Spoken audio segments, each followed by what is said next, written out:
Hello friends, welcome to Tilted Planet. This is Sangeeta. Now, sometimes it so happens that you're reading a book, and as you read the book, there are some things that you already know, but you find out something new that you never knew. And you go like, oh my goodness, oh wow, I had not made that connection. Oh yeah, that makes sense. And at the same time, an event happens on the world stage that makes it even more relevant.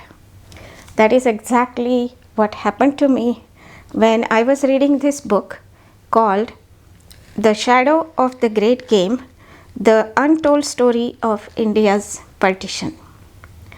As I was reading this book, the book has a few references that point to the fact that there was a relation between creation of Israel and partition of India. Now, I don't want to oversimplify the matters. The situation was extremely complex, and what I am going to talk about in this episode is just one angle of the situation. This is not the complete picture, but just one angle that has been unexplored so far. That is what I am going to explain or point out in this episode. Now, the situation between about 1935 and 1947, which is when India was partitioned and India became independent, that situation was ever changing because of the events that were happening on the world stage, the war going on, all the parties involved reacting to that ever changing situation.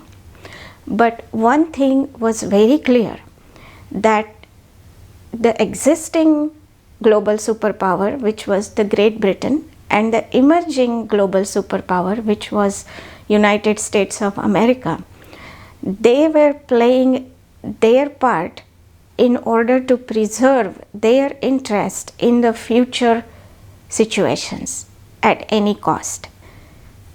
In addition to the ever-changing situation due to the war, there was one constant aspect, which was the oil wells of power around the Persian Gulf.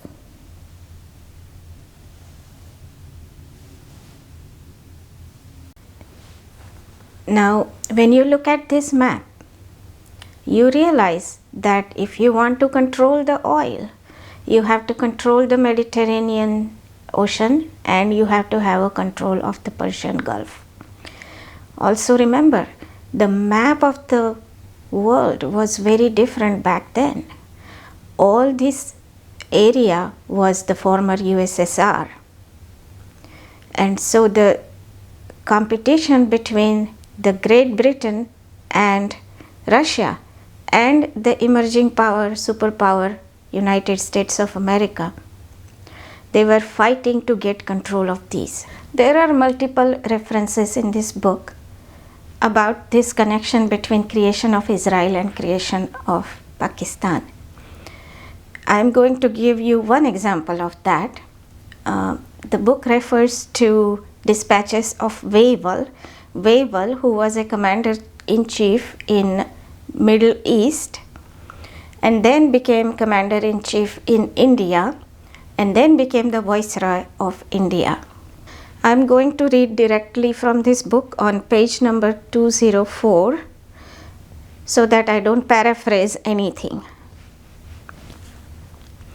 In Wavell's dispatches, appeasement of the Muslim League in India has been throughout justified on the ground that ignoring Jinnah's demands in India would hurt the British position amongst the Muslims of the Middle East.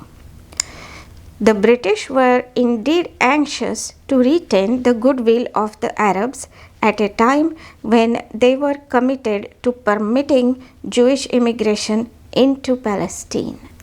At the end of the big war, what to do with the Jewish population of Europe remained unanswered. resettling European Jews into their holy land after 2000 years was done without much consideration to the existing population. Carving Pakistan out of India sought to balance the perception that the British were anti-Muslims. But the most important purpose of creation of Pakistan was to have a strategic military position against the Russian frontier.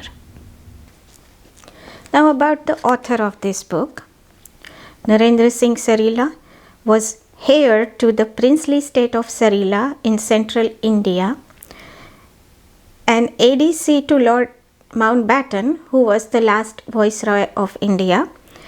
He later joined the Indian Foreign Services, where he worked from 1948 to 1985.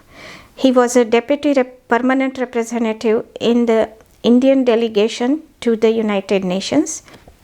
This book has a picture of the author here with Nehru, the first Prime Minister of India, and Mrs. Mountbatten, and there in this picture he is standing right behind Mrs. Mountbatten.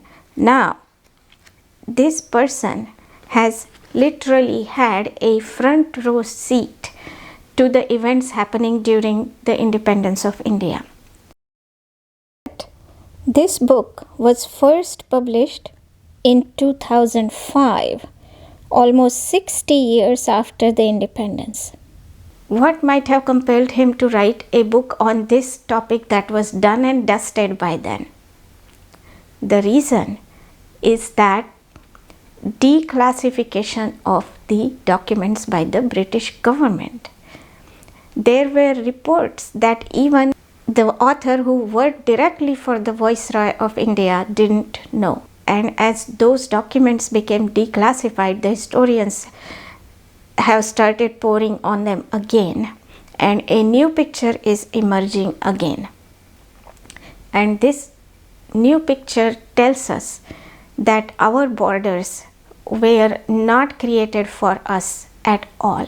They have served no purpose to benefit us, but they have definitely served the purpose for which they were created by the empirical power for the empirical powers. And now for the main topic of this book, the partition of India, the untold story of the partition of India in the shadow of the great game. What is the untold story? What did I find out that I did not know? Stay tuned. I will cover that in the next episodes. Thank you for watching.